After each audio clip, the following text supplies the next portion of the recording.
What's up, millionaires, and welcome to this module on what is Bitcoin. Bitcoin is the grandfather of all cryptocurrency.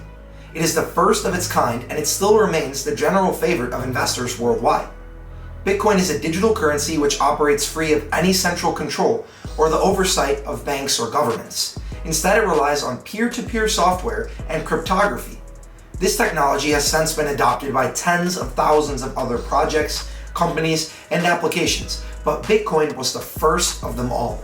A public ledger records all Bitcoin transactions, and copies are held on servers all around the world.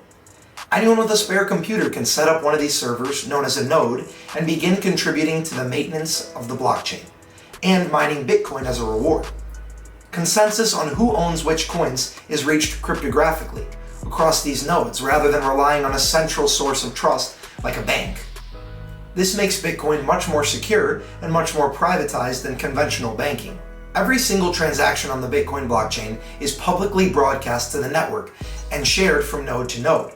And every 10 minutes or so, these transactions are collected together by miners into a group called a block and added permanently to the Bitcoin blockchain.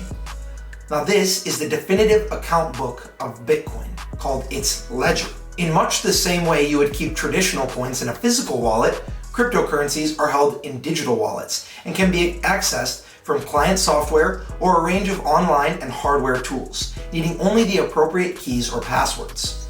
Because Bitcoin is a crypto coin, this means that its primary function is to be used as a store of value or to transact with. Many view Bitcoin as the equivalent of digital gold. However, it does have much more volatility than its physical counterpart because of its value as a store of wealth. But because it is such a large price per coin, it does make transacting with quite difficult. Because of this, Bitcoins can currently be subdivided into 1,000th of a Bitcoin, known as a milli, and a 1/100 millionth of a Bitcoin, known as a Satoshi, named after Bitcoin's creator, Satoshi Nakamoto. In all reality, there is no such thing as a Bitcoin or a wallet in a physical or real sense. It's just an agreement among the network about ownership of a coin being in a certain place. Now, for the sake of transacting with Bitcoin, the private key is what is used to prove ownership of the funds to the network when making a transaction. A person could just memorize their private key and need nothing else to retrieve or spend their virtual cash, a concept which is known as a brain wallet. They could also store that key on a piece of paper, somewhere hidden away. This would be known as a paper wallet. The key here is that the private key is the only thing tying that Bitcoin to an individual and cannot afford to be lost. So if Bitcoin isn't real, can I cash it out? Yes. Bitcoin can be exchanged for cash just like any other asset. There are a bunch of cryptocurrency exchanges online where people can do this, but transactions can also be carried out in person or over any communications platform, which allows even small businesses to accept Bitcoin. There's no official mechanism built into Bitcoin to convert to another currency. It is simply an exchange between a buyer and a seller of Bitcoin and cash for an agreed upon price. Some concerns by crypto skeptics have been that nothing inherently valuable underpins the Bitcoin network.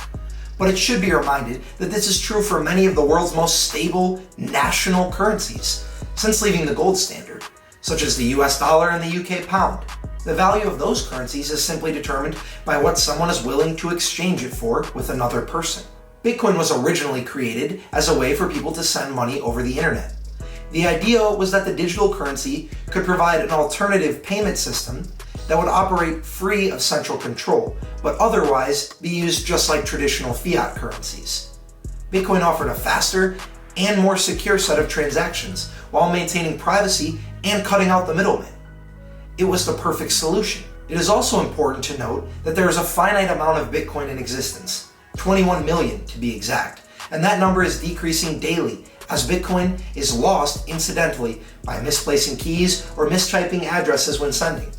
There's another reason people often compare Bitcoin to gold, and this is because it has an element of scarcity that gives it an increased value. There are only two ways someone can get Bitcoin, and that is to mine it or to buy it from someone else who already has it. Mining is the process that maintains the Bitcoin network and also how new coins are brought into existence as a reward for the maintenance of the blockchain. Now, the total number of coins will be in circulation by 2140, meaning that the last Bitcoin will be mined in 2140, and then the total supply will be stagnant or even incidentally decreasing from there. Roughly every 4 years, the software makes it twice as hard to mine Bitcoin by reducing the size of the rewards paid out to the miners. This is called the Bitcoin halving. When Bitcoin was first launched, it was possible to almost instantaneously mine a coin, using even a basic computer. Now it requires rooms full of powerful equipment designed for crunching through the calculations, which when combined with a volatile Bitcoin price can sometimes make mining even more expensive than the Bitcoin is worth.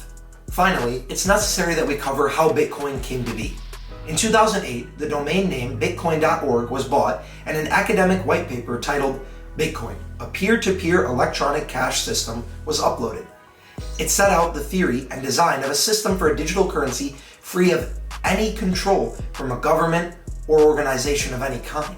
The author, going by the name Satoshi Nakamoto, wrote, "The root problem with conventional currencies is all the trust that's required to make it work. The central bank must be trusted not to debase the currency, but the history of fiat currencies is full of breaches of that trust precisely." The following year, the software described in the white paper was finished and released publicly, launching the Bitcoin network officially on the 9th of January 2009. Nakamoto continued working on the project with various developers until 2010, when he or she withdrew from the project and left it to its own devices. The real identity of Nakamoto has never been revealed, and they may not have made any public statement in years.